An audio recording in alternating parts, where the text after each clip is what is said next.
शंकर पे चढ़ा जल कोई साधारण जल नहीं है। एक बोला शिव तत्व किसको कहते हैं? शंकर की भक्ति किसको कहते हैं? शिव पे चढ़ा हुआ जल साधारण नहीं होता। शंकर पर चढ़ी हुई बेलपत्र साधारण नहीं होती। पूज्य संत शिरोमणि श्री कौशिक जी महाराज जी बैठे हैं, जिन्होंने अपनी वाणी में बेलपत्र की महत्वता, शमी पत्र की महत्वता, शमी के वृक्ष की महत्वता, साथ में श्री शिवाय नमस्तुभ्यम की महत्वता अपनी वाणी में निरंतर कही। निरंतर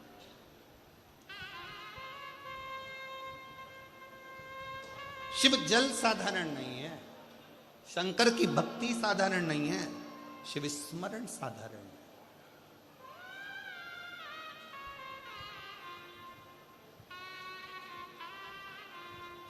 कितना फल है जल का। पार्वती जी को मालूम था शंकर जी को इतनी जल्दी प्रसन्न नहीं कर सकते, तो पार्वती जी ने एक नियम बनाया, पार्थिव शिवलिंग का निर्माण करना और शिव जी पे जल चढ़ाना। एक लोटा जल सारी समस्या का हल। पार्वती शिव भक्ति का फल किसको कहते हैं? शंकर की उदारता किसको कहते हैं? शंकर की करुणा। शंकर की करुणा किसको कहते हैं? उसकी उदारता। शिव पर चढ़ा जल साधारण नहीं।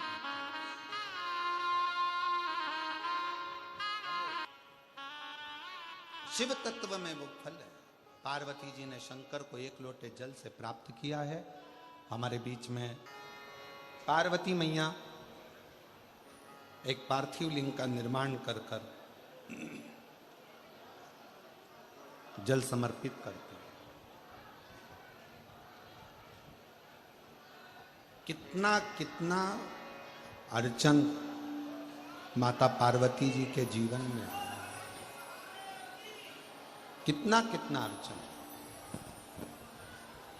माता पार्वती मैया जब जब जल भरने के लिए जलाशय में जाती हैं और शिवजी को जल चढ़ाने के लिए लेकर आती हैं, तो बीच में मगर उनको रोक लेते हैं।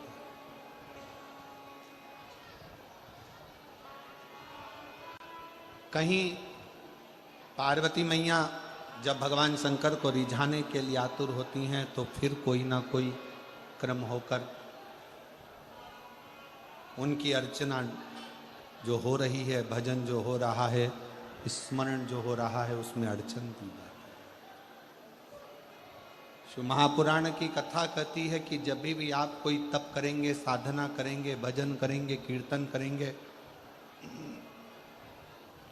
मंत्र जाप करेंगे, नाम जाप करेंगे, स्मरण करेंगे, तो थोड़ी ना थोड़ी अड़चन बीच में आएगी, आती है। और उसमें घबराना नहीं है। उस अड़चन में अपन को घबराने का काम नहीं है। एक बड़ा सुंदर व्याख्यान वर्णन है। मान लो किसी काम के लिए आप बहुत दिनों से लगे हुए हो और वो कार्य पूर्ण नहीं हो रहा। बहुत दिनों से लगे हो, मेरा ये कार्य होना चाहिए, मेरा ये कार्य होना चाहिए, मेरा ये कार्य होना चाहिए, और नहीं हो रहा। तो शिव महापुराण का एक बड़ा सुंदर सा भाव कहा, बहुत सुंदर सा भाव वर्णन किया कि बेलपत्र का जो नीचे का जो भाग होता है, बेलपत्र के जो नीचे का जो भाग है, इस नीचे के भाग में थोड़ा सा गाय का घृत, देसी गाय का थोड़ा सा घी, घृत इस नीचे के भाग में लगा लेना चाहिए। ये उनके लिए भी है जो बहुत दिनों से कोई कार्य करना चाह रहे हैं पर हो नहीं रहा, बहुत दिनों से लगे हुए हैं, आज होगा, कल होगा, परसों होगा, कोई फाइल अदालत में अटकी हुई है, कोई प्रशासनिक कार्य अटका हुआ है, कोई कार्य अटक रहा है, उसके लिए बहुत जरूरी। नीचे की जो डंडी है उसमें घृत लगा लो, घी गाय का, और इस दो पत्ती और बीच की पत्ती के बीच का जो डंडी का भाग है, बीच की जो डंडी का भाग है, इसमें लाल चंदन लगा लीजिए। बीच के भाग में लाल चंद। और किसी भी प्रदोष के दिन प्रातः से लेकर शाम तक के बीच में, प्रदोष काल के मध्य तक के बीच में कभी भी इस बेलपत्र को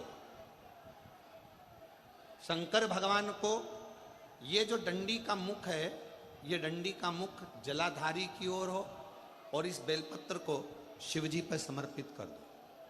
1 लोटा जल जो आप लेकर गए हो उसको 3 बार इसी बेलपत्र को चढ़ाने के बाद जो जल लेकर गए हो वो 3 बार अपनी कामना कर कर इस बेलपत्र पर समर्पित कर दो। इसी बेलपत्र को वापिस लेकर आ जाइए और अपने कोई भी स्थान पर, पूजन वाला आदि कोई भी स्थान हो वहां उसको रखिए। 3 महीना तो जाने दो, अगर बाबा ने चाहा तो 15 दिन भी नहीं लगने देगा और कार्य की सफलता जरूर, कार्य की सफलता जरूर। शिव उपासना पार्वती जी के जीवन में, माता पार्वती जी के जीवन के अंतर्गत कितनी कितनी अड़चन, कितनी अड़चन, पर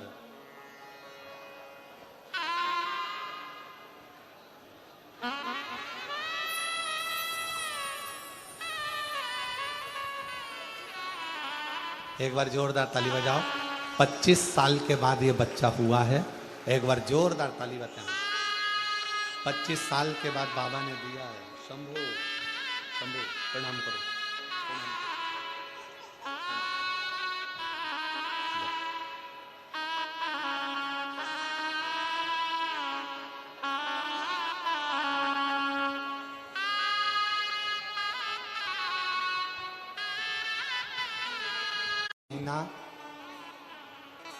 20 दिन की डॉक्टर ने कह दिया था कि ये शरीर इसका गल चुका है, बेकार हो चुकी है, ये है नहीं, इसको निकाल दो। 6 महीना 20 दिन की इस बच्चे को जन्म दिया। डॉक्टर ने हाथ ऊंचे कर दिए, पर इस माँ को भी साधुवाद दूंगा जिसने मंदिर में भेज भेज कर 1 लोटा जल चढ़वाकर उसका पानी इस बच्चे को लगाती रही और आज 25 साल के बाद माँ की गोद में बच्चा। कई लोग ऐसे हैं जो 2 साल 3 साल में हार जाते हैं कि हमारे घर बच्चा नहीं होगा।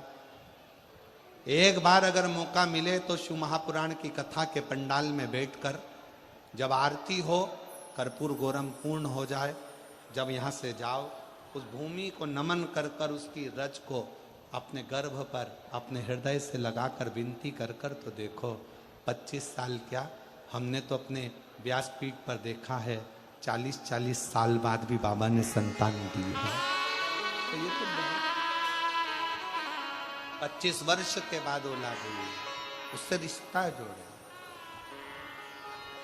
रिश्ता तेरा मेरा सबसे प्यारा, रिश्ता तेरा मेरा सबसे प्यारा, तू मेरा बाबा मैं हूँ तेरा लाला, मैं हूँ तेरा लाला, तू मेरा बाबा मैं हूँ तेरा लाला, मैं हूँ तेरा।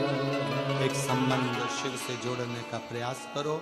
माँ पार्वती के जीवन में बहुत अड़चने आई, पर शंकर का चढ़ाया 1 लोटा जल सारी अड़चनों को हरता रहा। ऐसे भगवान श्री गणेश जी महाराज का प्रागट्य होता है। कल कथा का 6ठा दिन मतलब शिवरात्रि का दिन रहेगा। आप और हम जितने शिव भक्त कल कथा में आए, बड़े प्रेम से कथा सुने। कल रात्रि को भी यहाँ पर कीर्तन भजन जो माताएं रहती हैं खूब करती हैं। परसों के दिन सुबह 8 बजे से 11 बजे तक कथा हो जाएगी। जो लोग 7 दिन की कथा नहीं सुन पाए हैं वो कल और परसों की कथा का इतना लाभ ले लो कि मेरा बाबा तुम्हारी झोली खुशियों से भर दे। इसके बाद में सिंहेश्वर में 21 तारीख से शिव महापुराण की कथा प्रारंभ होगी, जिसका समय सिंहेश्वर बिहार 2 बजे से 5 बजे तक कथा का समय रहेगा सिंहेश्वर बिहार का।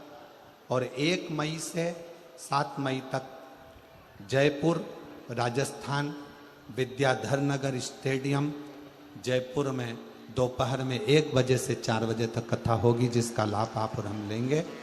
आयोजक रहेंगे वहाँ राजन शर्मा जी, अनिल संत जी। एक बार बहुत बहुत साधुवाद के साथ में भगवान शलिनकर जी गणेश जी को लेकर पधार रहे हैं। पार्वती शिव गणेश जी का वंदन अभिनंदन करें। और कल कथा 1 बजे से 4 बजे के बीच में सुंदर सुंदर प्रसंगों का स्मरण करेंगे आप और हम। हर हर। यहाँ के क्षेत्रीय विधायक महोदय हमारे बीच में आए हुए हैं, ऐसी सूचना है। क्यों बनी उस बेटी को सीए क्या सीओर वाले महाराज ने बनाया? उस बेटी को सीए क्या किसी दूसरे ने बनाया? नहीं, उस बेटी की मेहनत, उस बेटी की लगन और उस बेटी ने जो अध्ययन किया, पढ़ाई करी और अपनी मेहनत को 4 गुना बढ़ाया, उससे वो बेटी सीए बन गई। उस बेटी की लगन, उस बेटी की मेहनत, उस बेटी की लगनता, उसने जो अध्ययन किया, उसने जो रात दिन एक किया, उससे वो सीए बन गई। और फिर निवेदन है मेरी जीजियों से, मेरे जीजाओं से, मेरी बेटियों से, मेरे बेटाओं से, आप अपने लक्ष्य पर अगर डटे हुए हो, अपनी मेहनत को 4 गुना कर रहे हो और शंकर भगवान पर विश्वास कर कर अपनी मेहनत 4 गुना बढ़ाकर कर रहे हो, तो दुनिया में कोई तुम्हें हरा नहीं सकता। तुम जीत कर ही रहोगे, अग्रण्य बढ़कर ही रहोगे। करो मेहनत। बोल बम का नारा है। नजर लग गई तुमको, कितना धीरा धीरा बोल रहे हो, थोड़ा अच्छे से बोलो। हरियाणा के लोग इतनी दमदारी से बोलते हैं जैसे वहां से बोली थी। आवाज बढ़ा दे रे, ऐसी दमदारी से बोलो। बोल बम का नारा है, सारी समस्या का हल, एक लोटा जल।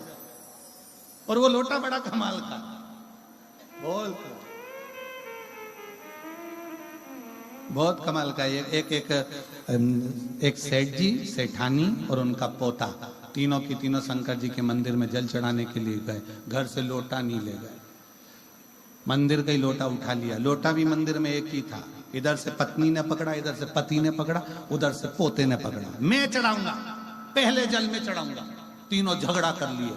लोटा भरा भरा या शंकर जी के ऊपर, वो इधर खींचे, वो इधर खींचे, वो इधर खींचे, लोटा गिर गया शंकर पर। लोटा गिर गया शंकर जी पे। पार्वती जी शिव जी के चरणों की पूजन करने आई थी। पार्वती जी ने शंकर जी के सिर पे गुमा देखा, सिर पर अच्छा खासा गुमा। पार्वती जी ने, एक सेठ जी सेठानी और उसका पोता लड़ रहा था। प्रभु, उनकी भक्ति में कितना दम है। लोटा शिवलिंग पे गिरा और गुमा यहां पड़ा। अब भी जाओ और उनको वर दे कर आओ, नहीं तो दूसरी बार फिर गिरा दे। शंकर भगवान तुरंत प्रकट हो गए। मांगो तुमको क्या चाहिए। तीनों ने पूछा तुम कौन हो? तो के महादेव, शंकर जी। पति भी खुश, पत्नी भी खुश, पोता भी खुश। पत्नी बोली पहले मैं मांगूंगी, पति बोला पहले मैं मांगूंगा, पोता बोला पहले मैं। तीनों झगड़ा करने लगे। इतने में पत्नी बोली लेडीज फर्स्ट, पहले मैं मांगूंगा। पति ने कहा ठीक है तू मांग ले, मांग।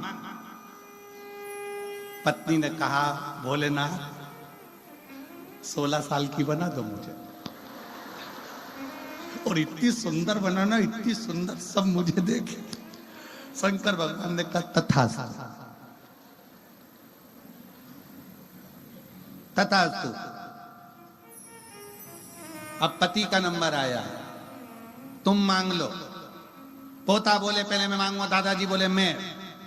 भगवान ने कहा जिसकी पहले दादाजी बड़े दादाजी ने कहा मैं मांगूंगा, मांगो। अब तो वो 16 साल की बन के वो ऐसे ऐसे हिले और डोकरे को चिढ़ा।